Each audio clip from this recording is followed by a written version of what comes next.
ചെറിയ ക്ലാസ്സിൽ പഠിച്ചിട്ടില്ലേ? ഗൗതമൻ, കൊട്ടാരം, പരിചാരകന്മാർ, സുഖ സൗകര്യങ്ങൾ എല്ലാം ഉപേക്ഷിച്ചു. ഗയ, ബോധിവൃക്ഷം, തപസ്, ഒടുവിൽ ശ്രീബുദ്ധനായി. നമ്മളെല്ലാം ശ്രീബുദ്ധനാവണം എന്ന് ഞാൻ പറയുന്നില്ല. പക്ഷേ ലളിത ജീവിതം മാതൃകയാക്കിയാൽ എന്താ നമുക്ക്? എനിക്കിപ്പോൾ ഒരാൾ 2 കോടി രൂപ വെറുതെ തരുന്നു എന്ന് വിചാരിക്കുക, ഞാൻ വാങ്ങൂല. കാരണം ആർഭാടം ഞാൻ വെറുക്കുന്നു. തൻ്റെ ഇപ്പം 2 ലക്ഷം രൂപയുണ്ടെന്ന് വിചാരിക്കുക, ഉച്ചക്ക് 1 ഊണിന് പകരം 10 ഊണ് കഴിക്കോ? ഇല്ലല്ലോ. അത് മനസ്സിലാക്കിയാൽ മതി. നമ്മുടെ നാട്ടിലെ സോഷ്യലിസ്റ്റ് എന്ന് പറഞ്ഞാൽ എന്താണെന്നറിയോ? നമ്മൾ അധ്വാനിച്ച് ടാറ്റയും ബിർളയും ആവലല്ല, ടാറ്റയെയും ബിർളയെയും കുത്തുപാളയെടുപ്പിച്ച് നമ്മുടെ ഒപ്പം നിർത്തുക എന്നുള്ളതാണ്.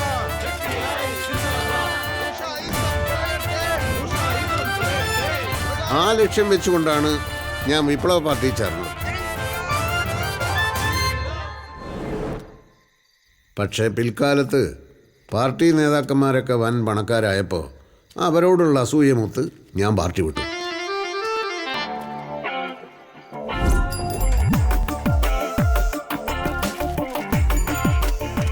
പണികൾ പലതും മാറി മാറി ചെയ്തു. ഈ ജോലി ചെയ്യുമ്പോൾ ആ ജോലിയിലാണ് കൂടുതൽ പണം കിട്ടാൻ സാധ്യത എന്ന് വിചാരിച്ച് അങ്ങോട്ട് ചാടും. അങ്ങനെ അങ്ങോട്ടും ഇങ്ങോട്ടും കുറേ ചാടിയതല്ലാതെ ആവശ്യത്തിനുള്ള പണം മാത്രം കയ്യിൽ വന്നില്ല.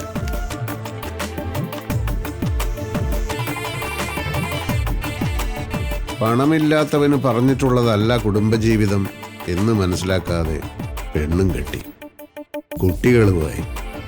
അവിടെയും ലളിത ജീവിതം ഉപദേശിക്കുകയേ നിവൃത്തിയുണ്ടായിരുന്നുള്ളൂ. ഇന്നും മത്തി തന്നെയാണോ അശോകേട്ടാ? എന്താ മത്തിക്ക് കുഴപ്പം? എപ്പോഴും ഇതല്ലേ വാങ്ങുന്നേ? ഇടയ്ക്ക് കുറച്ച് നെയ്മീനോ ചെമ്മീനൊക്കെ വാങ്ങിയാലെന്താ? അങ്ങനെ കൊളസ്ട്രോൾ കൂട്ടുന്ന മീനുകൾ ഒരുപാടുണ്ട്.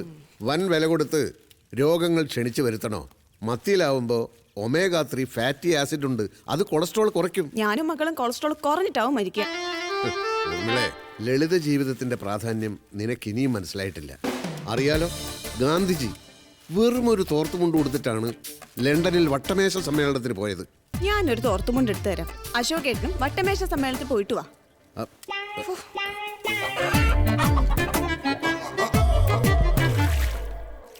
അടുത്ത വീട്ടിലെ രാമേന്ദ്രന് ലോട്ടറി അടിച്ചു എന്നറിഞ്ഞപ്പോൾ അസൂയ കാരണം ഞാൻ ബോധം കെട്ട് വീണിട്ടുണ്ട്. അറിഞ്ഞോ? അപ്പുറത്തെ വീട്ടിലെ രാമേന്ദ്രൻ സാറിന് ലോട്ടറി അടിച്ചു. 1 കോടി ഇന്നോവ കാറും. അശോകേട്ടാ, അയ്യോ അച്ഛാ, മോളെ അച്ഛനെ പിടിച്ചേ. എണീക്ക് അച്ഛാ, അച്ഛാ എണീക്ക്, എണീക്ക് അച്ഛാ. തുടർന്നങ്ങോട്ട് ലോട്ടറി ടിക്കറ്റുകളുടെ കാലമായിരുന്നു. തലങ്ങും വിലങ്ങും ലോട്ടറി ടിക്കറ്റ് എടുപ്പോടെടുപ്പ്.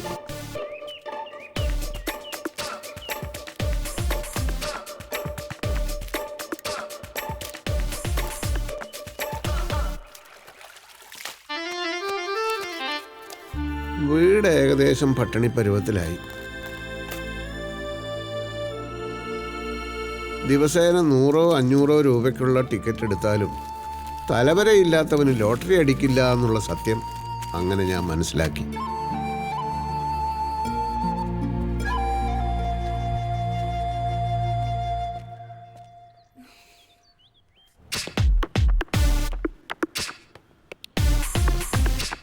കുറച്ചധികം നാൾ ഞാൻ സിറ്റിയിലെ ഒരു ഹോട്ടലിലെ സെക്യൂരിറ്റി ജീവനക്കാരനായിരുന്നു.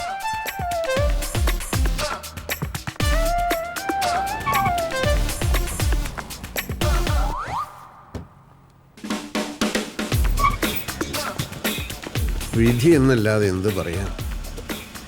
പണക്കാരുടെ മുമ്പിൽ തലകുനിച്ച് എൻ്റെ നടുവൊടിഞ്ഞു.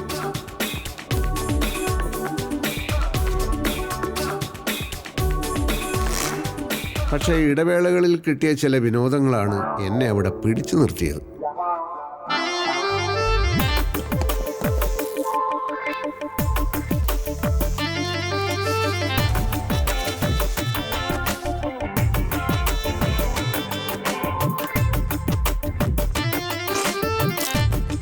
ഒളിച്ചിരുന്ന് പണക്കാരൻ്റെ ദേഹത്ത് മുറുക്കി തുപ്പുക, അവരുടെ കാറിൻ്റെ കാറ്റഴിച്ചു വിടുക, ഇതൊക്കെയായിരുന്നു പ്രധാന വിനോദങ്ങൾ. ഒരു ദിവസം 30 കാറുകളുടെ വരെ കാറ്റ് ഞാൻ അഴിച്ചു വിട്ടിട്ടുണ്ട്.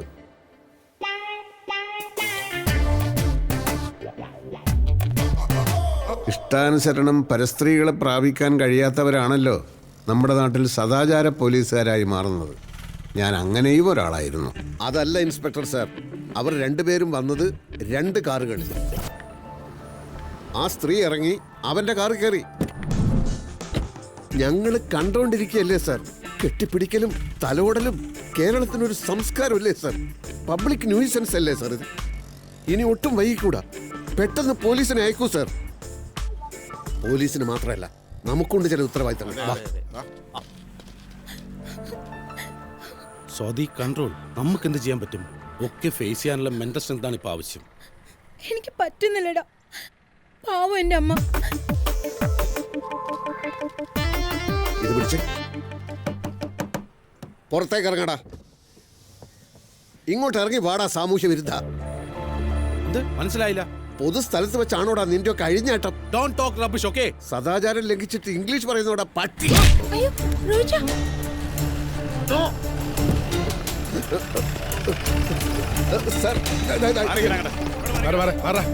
സാർ, ഇവര് രണ്ടുപേരും കുറെ നേരമായി അനാശാസ്യത്തിൽ ഏർപ്പെട്ടിരിക്കുകയായിരുന്നു. ഞങ്ങൾ സംസാരമൊക്കെ സ്റ്റേഷനിൽ ചെന്നിട്ട് വന്ന് വണ്ടി കയറ്. ഇങ്ങോട്ട് ഇറങ്ങടി. മാഡം ഞങ്ങള് ഒക്കെ അവിടെ ചെന്നിട്ട് നടക്ക്.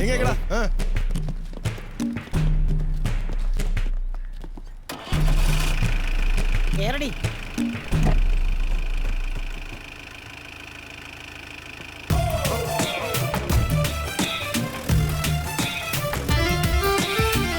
കഥകൾ രസകരമാവണമെങ്കിൽ വഴിത്തിരിവുകൾ ആവശ്യമാണല്ലോ. ഞാൻ ജോലി ചെയ്തിരുന്ന ഹോട്ടലിൻ്റെ പുറകിലായി ഒരു കുളവും പരിസരവുമുണ്ട്. അവിടെ വെച്ചാണ് എൻ്റെ ജീവിതത്തിലെ ഒരു പ്രധാന സംഭവം നടക്കുന്നത്.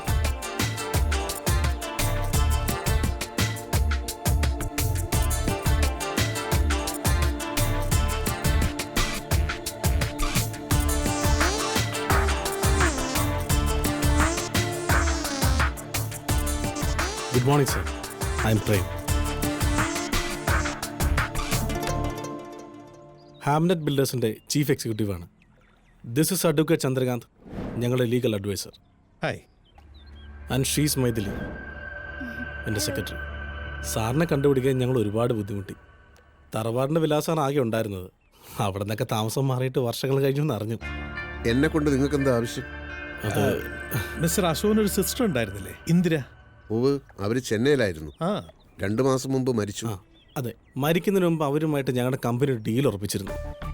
ഇവിടെ അടുത്ത് ചേറ്റക്കുന്നിൽ അവരൊരു 67 സെന്റ് സ്ഥലം വാങ്ങിയിരുന്നായി സാറിന് അറിയാമായിരുന്നോ?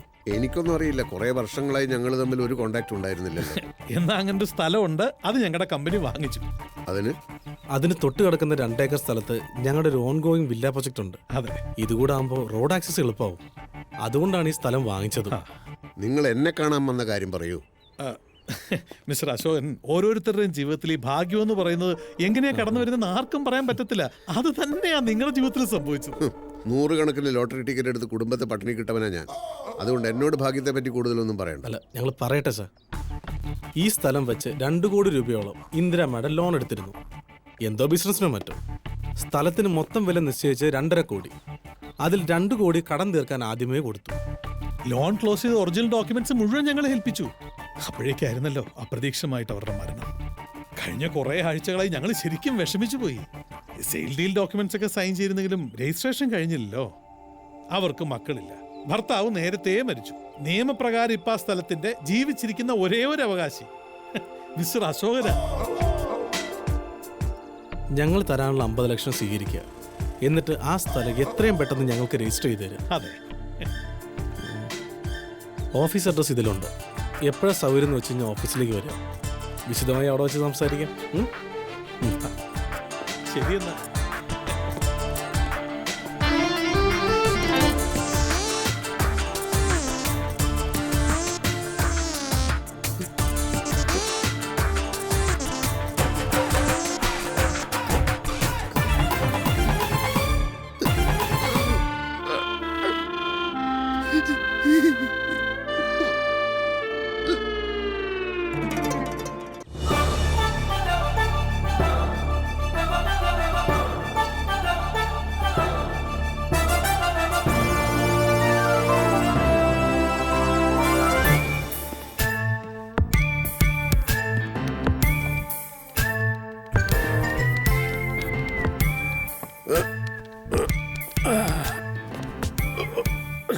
മനസ്സിലായില്ല.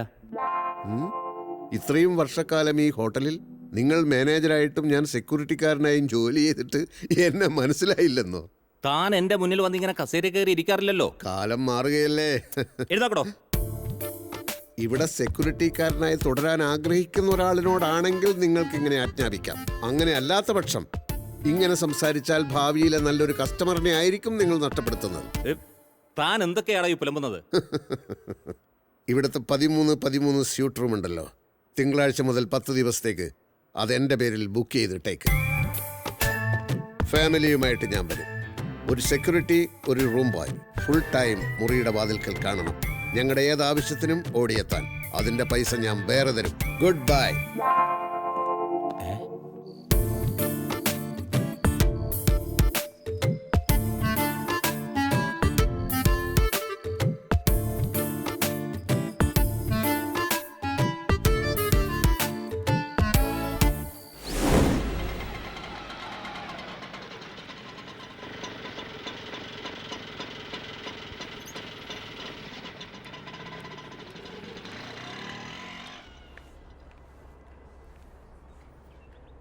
അശോകൻ സാർ എന്താണ് ഒരു ഇൻഫർമേഷൻ ഇല്ലാതെ?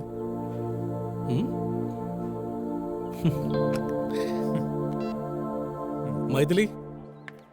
Hi sir, hearty welcome.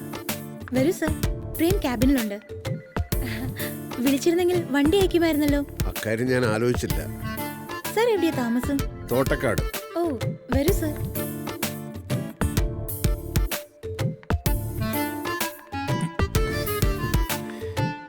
Good morning sir. ഇരിക്കൂ.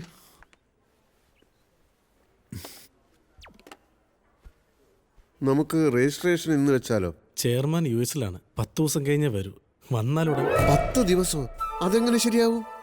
എന്താ സാർ? നിങ്ങൾ എനിക്ക് കാർഡ് തന്നു, ഓഫീസിൽ വരണമെന്ന് പറഞ്ഞു, ഞാനിതാ വന്നിരിക്കുന്നു. വരുമ്പോൾ തന്നെ രജിസ്ട്രേഷൻ നടക്കുമെന്നാണല്ലോ ഞാൻ വിചാരിക്കുന്നത്. ഇത് വിശ്വസിച്ച് ജോലി വിട്ടു. നല്ലൊരു വീട് കണ്ടുവച്ചു. ഇന്ന് അഡ്വാൻസ് കൊടുക്കാമെന്ന് വാക്കും കൊടുത്തു. ഡേറ്റിന്റെ കാര്യത്തിൽ നമ്മളൊരു തീരുമാനം എടുത്തിരുന്നില്ലല്ലോ സർ. ചെയർമാൻ അമേരിക്ക പോവാണെന്ന് നിങ്ങൾ എന്നോടൊരു വാക്ക് പറഞ്ഞോ? ഭാര്യയോടും മക്കളോടും കുറേ പൈസയും കൊണ്ട് വരാമെന്ന് പറഞ്ഞിട്ടാ പോകുന്നത്. എൻ്റെ കാര്യങ്ങൾ മൊത്തം അവതാളത്തിലാക്കിയല്ലോ. ഇനിയിപ്പോൾ എന്ത് ചെയ്യും? സാർ അതൊരു 10 ദിവസത്തെ കാര്യമല്ലേ ഉള്ളൂ. എനിക്ക് നിങ്ങളിലുള്ള വിശ്വാസം പോയി. 10 ദിവസം കഴിയുമ്പോൾ നിങ്ങൾ പറഞ്ഞാലോ 20 ദിവസം കഴിയട്ടെ എന്ന്. സാർ ഒരിക്കലും അങ്ങനെ സംഭവിക്കില്ല. ഇത് ഞങ്ങളുടെ ആവശ്യമല്ലേ. എന്നാലൊരു കാര്യം ചെയ്യും, നിങ്ങളൊരു 20 ലക്ഷം രൂപയും കൂടാ. അത്രയും വേണം എനിക്ക് അവിടെ ഇവിടെയൊക്കെ അഡ്വാൻസ് കൊടുക്കാൻ.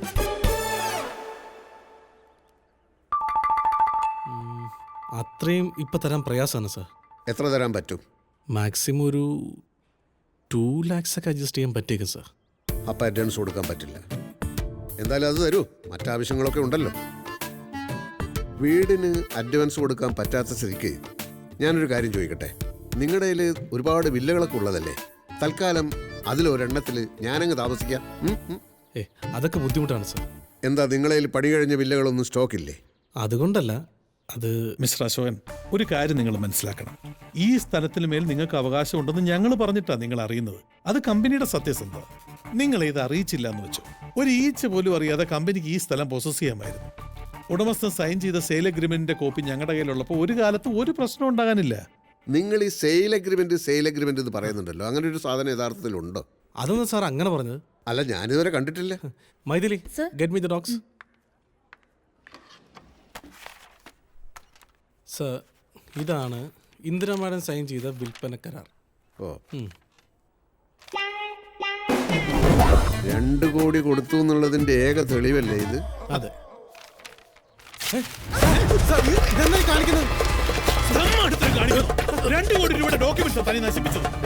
കൈയെടുക്ക്. ഇല്ലെങ്കിൽ ഈ കരാർ പത്രം ഉണ്ടെങ്കിലും ഇല്ലെങ്കിലും ഞാൻ ഒപ്പിട്ടാലല്ലേ രജിസ്ട്രേഷൻ നടക്കൂ. കൈയെടുക്ക്.